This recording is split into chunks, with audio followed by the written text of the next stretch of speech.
Selamat datang di konten movie storyline.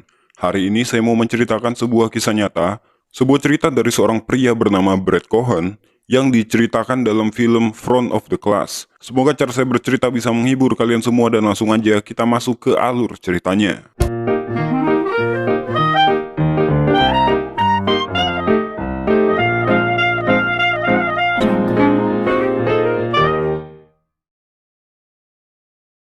Kisah ini dimulai dari seorang anak bernama Brad. Dia adalah anak biasa pada umumnya yang bersekolah dan bermain. Namun gak kayak anak lain, Brad mengidap Tourette Syndrome sejak dia berumur 6 tahun. Tourette Syndrome adalah sebuah penyakit kelainan saraf yang membuat Brad mengeluarkan suara-suara aneh dan kedutan saraf yang membuat leher dan kepalanya bergerak sendiri. Brad, could you please calm down? No, no. Jack.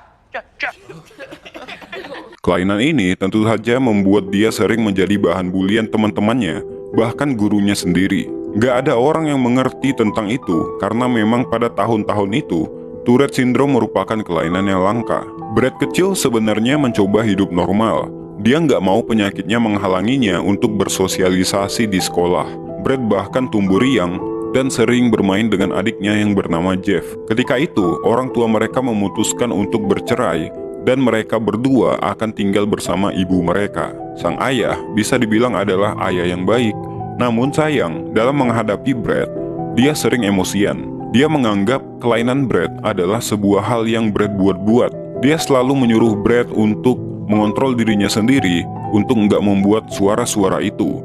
Padahal penderita Tourette Syndrome gak bisa menahan itu terjadi. Bahkan karena Brad sering terdengar menggonggong seperti anjing, teman ibunya pernah menyarankan untuk menggunakan jasa pengusir setan supaya penyakit Brad sembuh. Tentu saja sang ibu agak tersinggung dengan saran tersebut. Si ibu sering membawa Brad ke dokter yang satu, ke dokter yang lain, bahkan ke psikiater. Karena ini psikiater, dia menganggap kelainan Brad terjadi karena adanya penolakan dari diri Brad terhadap perceraian orang tuanya. Jadi dia cenderung malah menyalahkan orang tua Brad karena nggak membuat batasan-batasan yang jelas di rumah. Hal yang Brad suka hanyalah ketika dia bermain baseball, di mana di sana dia merasa bisa berbaur dengan sekitarnya. Karena di lapangan, orang-orang juga sering melakukan gerakan aneh, bahkan suara aneh. Setelah pertandingan, ayah dan anak ini pun menghabiskan waktu bersama. Namun karena Brad selalu saja mengeluarkan suara anehnya, si ayah memarahinya. Karena kesal, Brad selalu memotong pembicaraannya. Karena hal itu, mereka pun pulang. Di dalam mobil, Brad mencoba mencairkan suasana dengan bertanya tentang pasangan baru ayahnya, dan si ayah pun mencoba menjelaskan dengan baik. Namun karena Brad gak bisa menahan perilaku Tourette Syndrome-nya, ayahnya kembali kesal dan membentak Brad di depan muka anaknya. Di sekolahnya pun sama. Guru-gurunya sering memarahi Brad karena suara-suara yang dia buat di kelas. Dia sering disuruh minta maaf karena udah membuat teman-teman yang gak bisa berkonsentrasi. Dan gurunya juga menyuruh Brad berjanji untuk gak mengeluarkan suara-suara konyolnya lagi. Sebuah hal yang sebenarnya gak mungkin bisa dia lakukan, tapi Brad gak punya pilihan lain selain menuruti permintaan gurunya. Dan gak butuh waktu lama, setelah kembali ke tempat duduknya, Tourette-nya pun kambuh. Brad dan ibunya pun akhirnya dipanggil ke kantor kepala sekolah. Guru-guru di sana menganggap Brad adalah anak yang kurang ajar. Bahkan kepala sekolah menganggap kalau Brad sengaja menyabotase dirinya sendiri. Sebuah pernyataan yang membuat kesal si ibu. Kejadian ini pun dilaporkan kepada sang ayah. Karena baik dokter ataupun gurunya hanya menyalahkan pola asuh orang tuanya yang buruk. Si ibu pun berkata kepada si ayah bahwa kayaknya dia akan melakukan riset sendiri terkait kelainan yang diderita Brad. Jadi dia pun meminjam banyak buku dari perpustakaan untuk mencari jawabannya sendiri. Akhirnya, dia pun menemukan jawaban untuk penyakit Brad, yaitu Tourette Syndrome. Penemuan ini pun dia kasih lihat kepada psikiater, dan dari situlah baru mereka sadar bahwa membawa Brad ke psikiater adalah jalan yang salah. Dokter ini pun mengakui bahwa dia belum pernah melihat kasus dari Tourette Syndrome sebelumnya. Si ibu pun sedih banget, karena mengetahui kalau sindrom ini belum ada obatnya dan gak ada yang bisa dia lakukan selain menerimanya.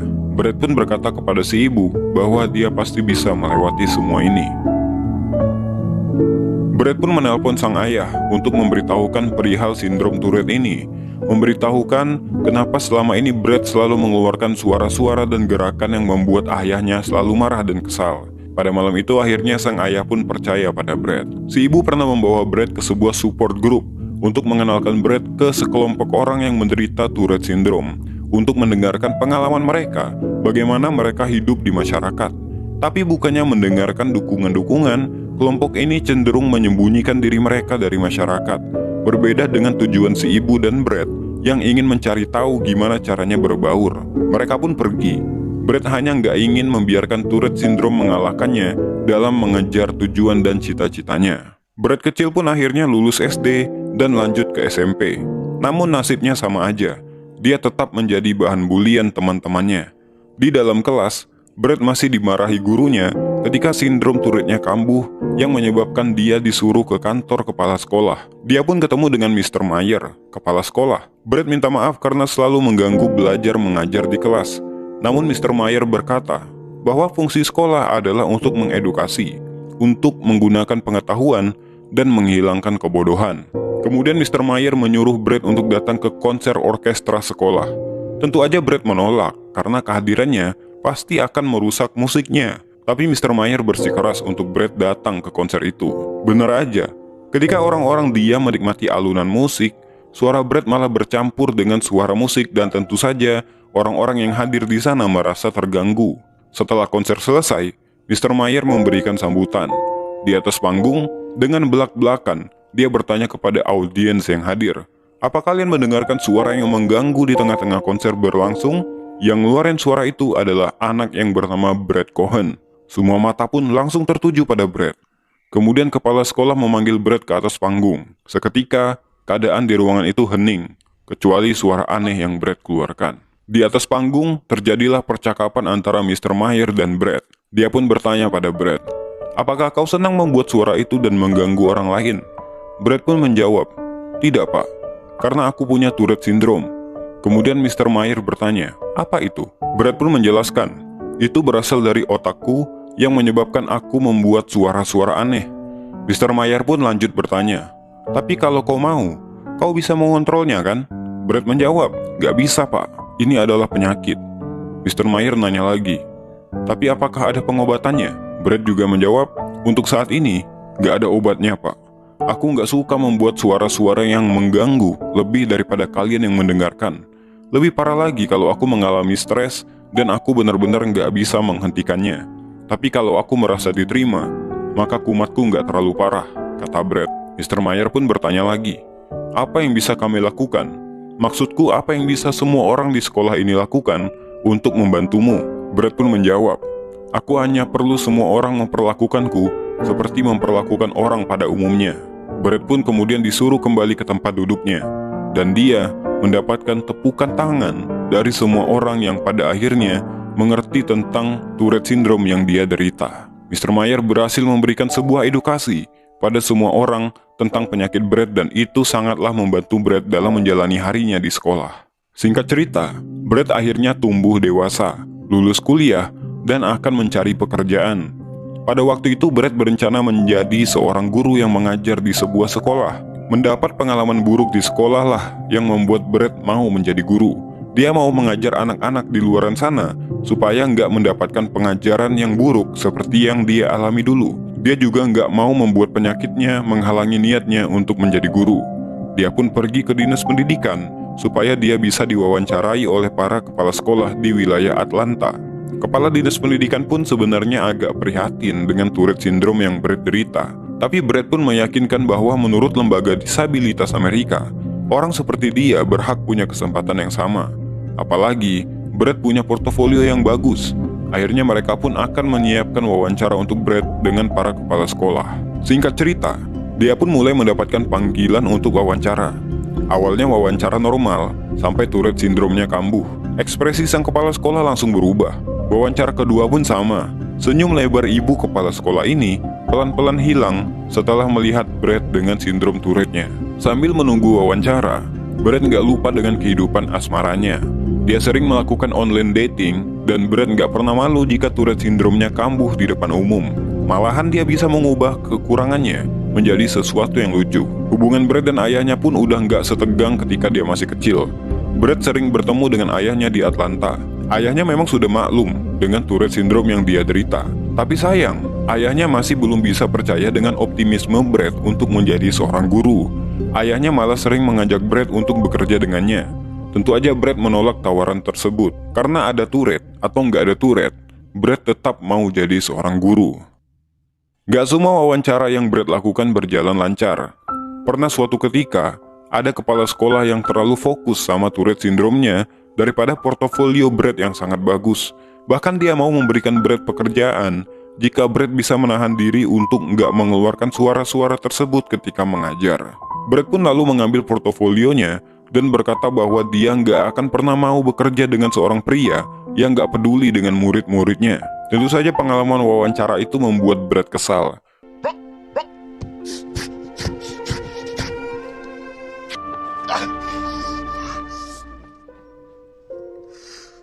Untungnya ada sosok ibu yang selalu memberikannya suntikan semangat dan percaya bahwa Brad bisa, hanya saja dia belum menemukan sekolah yang tepat. Bosan menunggu, Brad pun akhirnya menandai semua sekolah yang belum memanggilnya dan mengantarkan portofolionya ke sana. Namun karena kurang uang untuk hidup, dia pun terpaksa bekerja paruh waktu bersama ayahnya. Apalagi waktu perekrutan sudah berakhir dengan tahun ajaran yang udah dimulai. Mendadakan, dia nggak akan dapat pekerjaan sebagai guru. Suatu hari ketika di rumah, setelah sekian lama, Brad akhirnya mendapatkan lagi panggilan wawancara di sebuah sekolah dasar yang bernama Mountain View. Dia pun bertemu dengan Jim, kepala sekolah, dan Hillary, wakil kepala sekolah. Mereka pun mengadakan sesi wawancara untuk Brad.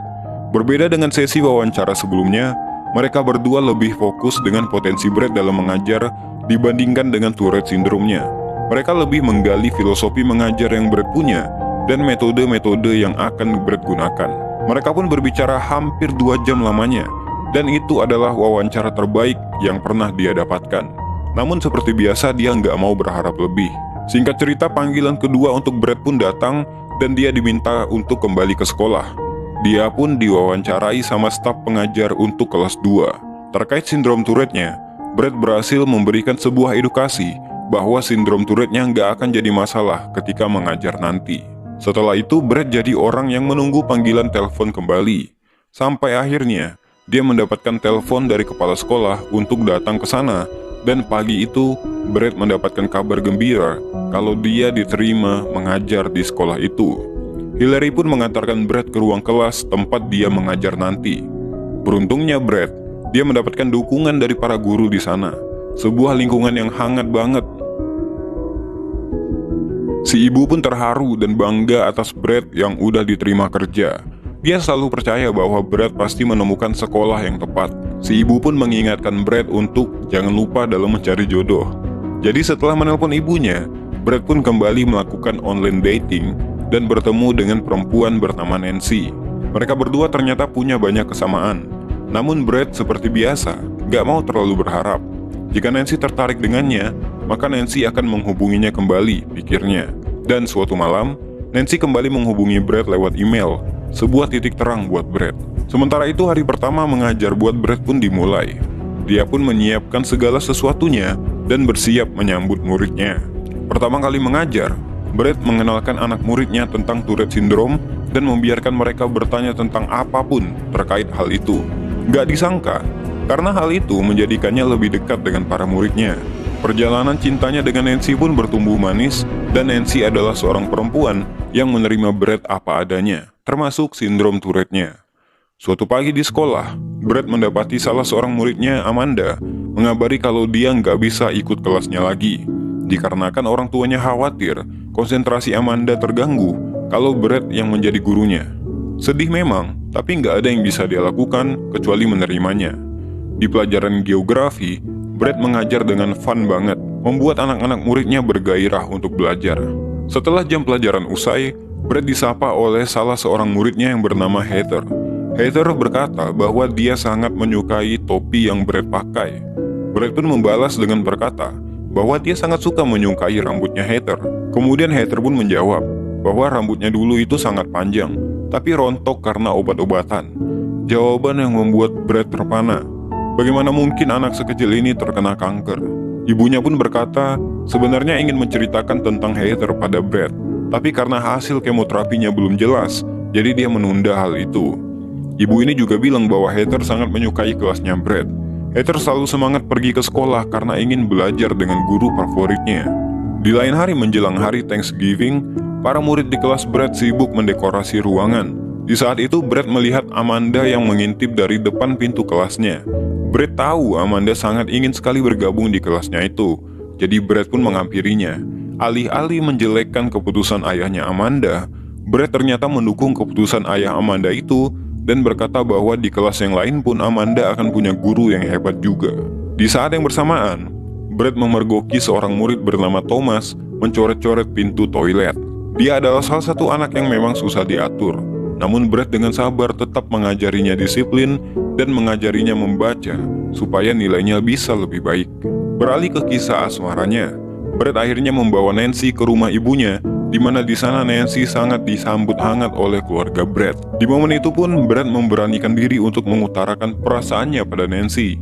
Namun di sisi lain dia mengutarakan kepada ibunya bahwa dia takut mengecewakan Nancy. Bagaimana jika Nancy bosan menghadapi orang penderita Tourette Syndrome seperti dirinya? Untungnya ibunya Brett tetap memberikan anaknya motivasi dan keyakinan bahwa Nancy bukanlah orang seperti itu. Kembali ke sekolah. Pada saat perayaan Valentine's, Brett mendapatkan telepon dari ibunya Heather bahwa Heather gak bisa lagi datang ke sekolah. Jadi Brett mengajak para murid menggambarkan sesuatu untuk menghibur Heather bahwa mereka sangat mencintai dirinya. Namun sayang, 2 minggu kemudian berita duka datang ke sekolah bahwa Heather telah meninggal dunia. Jadi semua orang termasuk Brett pergi ke gereja. Namun Brett gak mau masuk karena khawatir mengganggu kehidmatan acara itu. Ibunya Heather pun keluar menjemput Brett dan mengatakan bahwa Brett udah jadi sosok yang menghadirkan perbedaan buat kehidupan anaknya. Apalagi Brett adalah guru favoritnya Heather. Ibunya Heather pun meminta Brett untuk nggak pergi tanpa mengucapkan selamat tinggal untuk anaknya. Karena permintaan tersebut, Brett pun masuk ke dalam, mengantarkan murid kesayangannya menuju peristirahatan terakhirnya. Waktu pun berlalu. Ketika itu, sekolah kedatangan seseorang yang menilai kinerja guru-guru yang mengajar, termasuk Brett. Di hari itu, Brett seperti biasa mengajar dengan metodenya yang kreatif. Tapi di saat yang bersamaan, Brett malah kedatangan temannya yang membawa truk besar. Dia pun mengajak semua anak muridnya untuk ikut melihat. Dia nggak peduli walaupun ada penilai yang hadir. Yang terpenting adalah kebahagiaan anak muridnya. Di lain hari, Brett mengajak Nancy untuk bertemu ayah dan ibu tirinya. Ketika di halaman sambil memanggang daging, Brett bercerita bahwa dia hanya dikontrak untuk setahun mengajar di Mountain View dan belum tentu juga tahun depan kontraknya akan diperpanjang. Banyak guru yang lebih berpengalaman dariku, kata Brett. Ayahnya pun berkata bahwa dia bangga akan kebesaran hati anaknya. Namun Brett membalas bahwa dia nggak merasakan hal itu.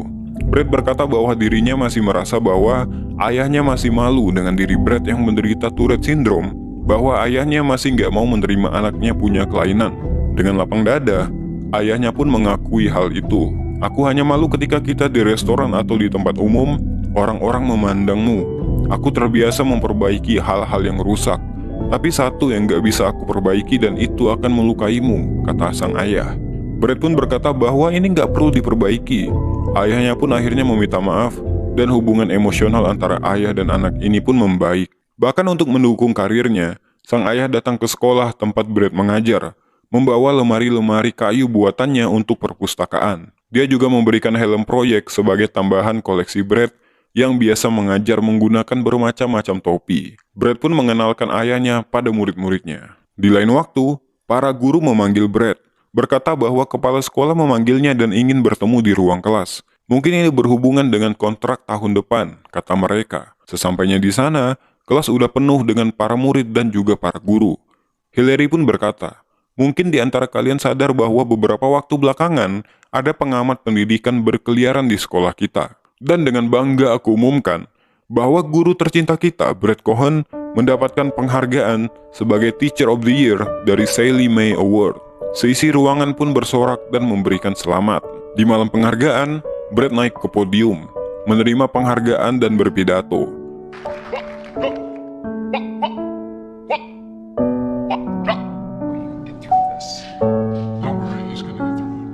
Brett berkata bahwa dia berdiri di sana karena dukungan dan cinta orang-orang yang mendukungnya. Brett juga dengan lantang berterima kasih pada penyakitnya, pada Tourette Syndrome-nya.